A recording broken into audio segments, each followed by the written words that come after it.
Ghana, known as the Gold Coast, has a deep history of gold prospecting. Today, technology is changing the way artisanal miners work. My name is Ali Ibrahim. I work with Minelab, and I have come to Ghana to hear directly from these local miners about the way our machinery has impacted their lives, and to head to the mine site to see these gold finds firsthand.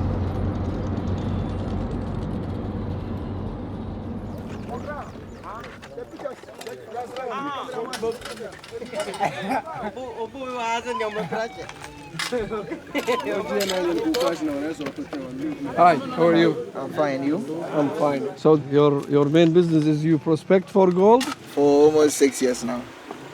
The metal detector is much more better than the excavator because all the nuggets I will find it with the detector, but with the excavator they will wash it away.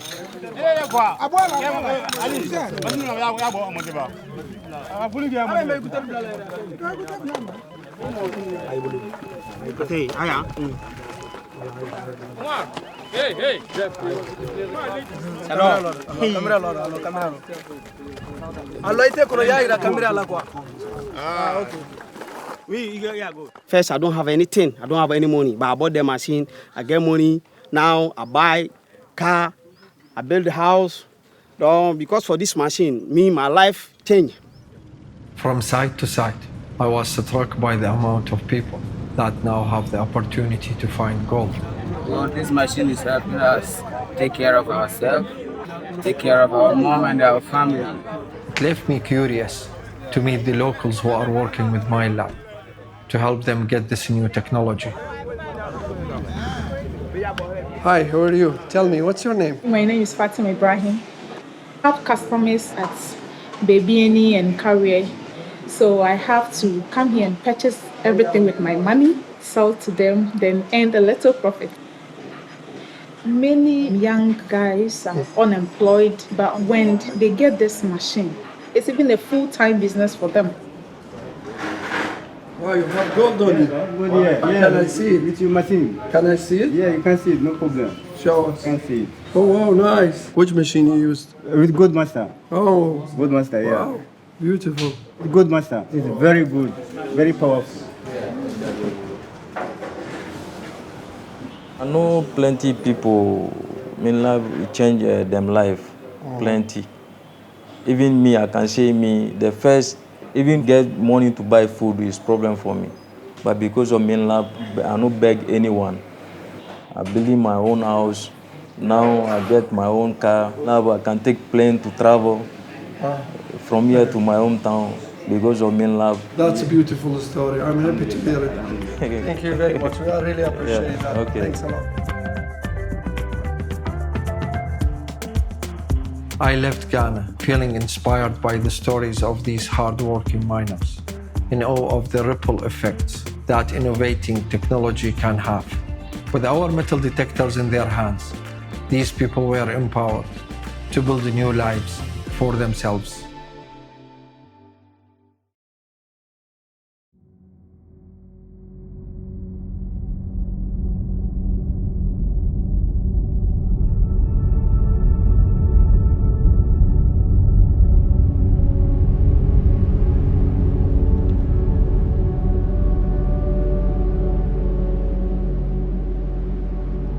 I found myself within inches of death and survived.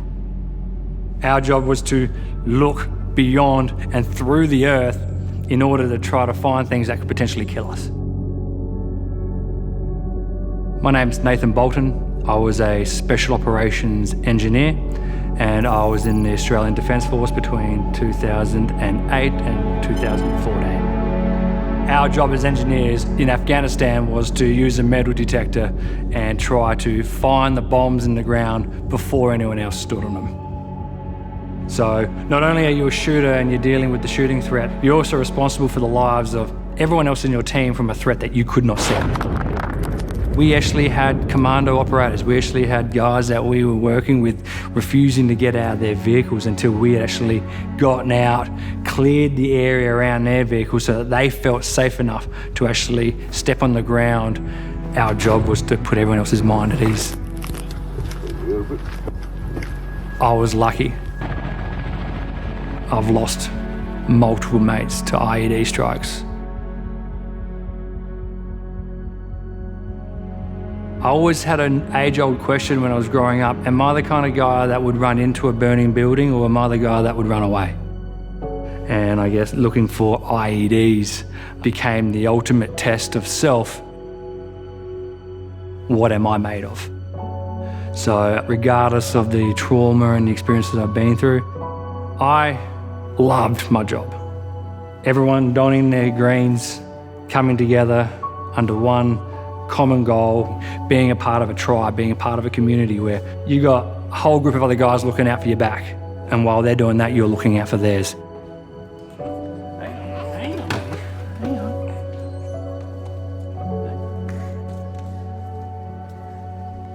Now this is an F3 Minelab metal detector. This is actually the same one that we would have used in Afghanistan all those years ago. I haven't literally held one or seen one in years. I'm like, this is like epic. And you fire up the old girl. So you're swinging along, back, forth, and you find this rhythm. And then as you approach a metallic object, you can start mushrooming around it. I'm absolutely speechless right now getting to see one of these old girls again. We never went anywhere without them. They were strapped to our back or strapped to our arm wherever we went. And they were pulled out and used probably a lot more than my rifle ever was. It was always, oi mate, go grab your Minelab. To be able to see beneath the ground and be able to understand what it's actually telling us, it's quite the rush and quite the feeling. Engineers and metal detectors pretty much go hand in hand. So we hit Root Monkey. We hadn't found an IED yet. We've only been on the ground for probably a few weeks. And you are using a metal detector, swinging back and forth, not wanting to miss an inch of ground for like kilometers. 100% energy and focus into the ground and what's in front of you and what the noises that your metal detector are making. We came across this old concrete bridge going over a creek. I had absolutely no idea where the bridge stopped and where the dirt started. And so I put my metal detector down and my Minelab just made this faintest little boop. So I got down and it was a hot day and I've been working for hours and I must have just come in a little bit too hot and my hand sunk into the dirt and suddenly I could hear and feel a plastic water bottle crumple under my fingers. Obviously, I'm like sweating. So it was a plastic bottle with a nail going through the top and a tiny bit of copper with a 4mm gap. And the reality was, because it's just a plastic bottle, it only needed about 400 grams of downward pressure for it to actually connect. And then buried just to the side of it was 20 kilos of homemade explosive, which obviously I would no longer be in here if that had detonated.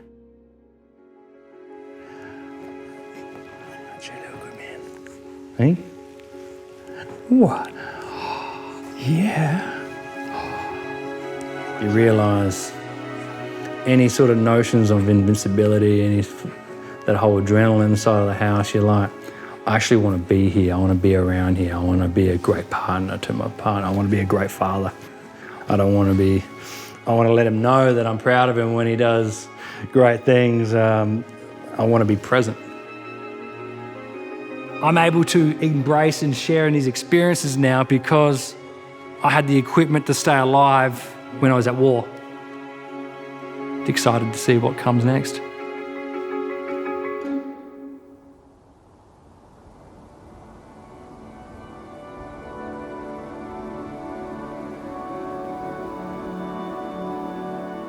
Jmenuji se Jindřich Krejčí, je mi 51 let. Narodil jsem se a žiji v Líbeznicích u Prahy, což je vesnice 10 kilometrů. Mám ženu, 3 děti a jsem hledač. Kdo o tom nic neví? Pro mě to je relaxační záležitost. Člověk si tam vyčistí hlavu, soustředím se prostě na to hledání, zároveň si představuji, že jsem Indiana Jones a že určitě najdu něco, co mě buď to příšerně proslaví, anebo co změní celou historii této země, protože já jsem to našel. Zrovna tohle, ten nález Xterou, to je zlatý prsten, který visel na železném řetízku a to železo vlastně vyplnilo ten prsten. S Minelabem a hledám s novinkou od Minelabu s Manticorou. Tak mám jenom jednu ruku, takže mně se líbí, že je lehká. Bylo to vlastně, měl jsem nehodu na motorce, bylo to myslím si v roce 2006. Po nehodě mi zůstala ochrnutá vlastně čtvrtka těla, to znamená bez pohybu jako takhle, včetně ruky. Hrál jsem tenis, hrál jsem squash, hrál jsem jako ping-pong a vlastně nemohl jsem se věnovat těmhletěm sportovním aktivitám. Říkal jsem si, a teď konečně bych shodou okolností jsem viděl, myslím, nějaký dokument i v televizi. Někde jsem zahlídl někoho s detektorem, tak si říkám, tak teď tomuhle se můžu věnovat bez nějakého omezení, zkusím to. Mám kamaráda, který se snaží neustále najít německý tank nebo co hledat v lese. Vzal jsem si boty s kovou špičkou, takže každý krok nám to píplo, vykopali jsme asi 50 děr. Takže chybama se člověk učí. Nějaké zkušenosti s hledáním? Vůbec. Ne. Dobře, takže zkusíme Vanquish 540. Pak vlastně jsem se stal, hledal jsem několik let, pak mě Marek vlastně jakoby přemluvil, abych se stal dealerem, že když s tím chodím, mám to každý den v ruce, že bych to mohl i prodávat. Tak vlastně tahleta práce mi dává, musíš s tím hejbat. Když nehejbeš, nepípá to. Jo, musíš furt hejbat. Teď si to zkusej. Furt hejbat, rychlejc.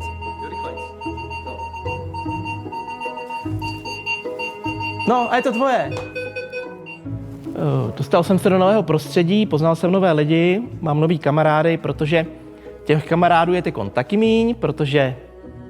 No, já jsem se k tomu dostala přes mýho tátu, protože můj táta hledá detektorem kovu a vlastně mě to nějak chytlo a začala jsem hledat taky a právě jako díky mému tátovi jsme se k tomu dostali a vlastně seznámili teda. Hledali jsme na Libici vedle sebe a ona vlezla přede mě a zablokovala mě. Tak jsem jí řekl, ať jde uhne a že na ní sedí moucha.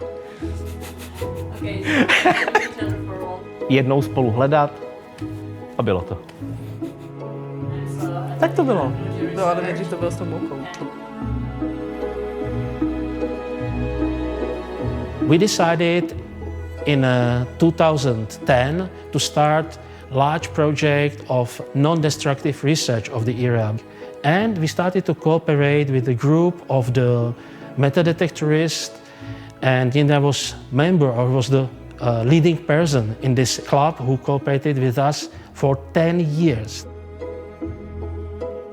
We are now in the National Museum in a permanent exhibition dedicated to the Czech history. About 70% of nowadays exhibition were originally found in Libice during the survey that we did with the pilot and his friends. The number 34 is the coin that has been found by pilots. The most impressive moment for me was when I saw the passion for the finding. That it's not about having these things, it's for them to find something and to show it to friends. Že pro mě je třeba jako důležitý, že sám najdu třeba věc, kterou měl někdo naposledy před 2000 lety v ruce. A já jsem po těch 2000 letech první, kdo se toho mohl dotknout. A já po 2000 letech to vemu do ruky a po 2000 letech znova vyndám na světlo. Tohle to mě na tom baví. Díky hledání jsem získal skvělou ženu, skvělé děti, hromadu nálezů, nové kamarády. Když se stanete detektorářem, změní vám to život.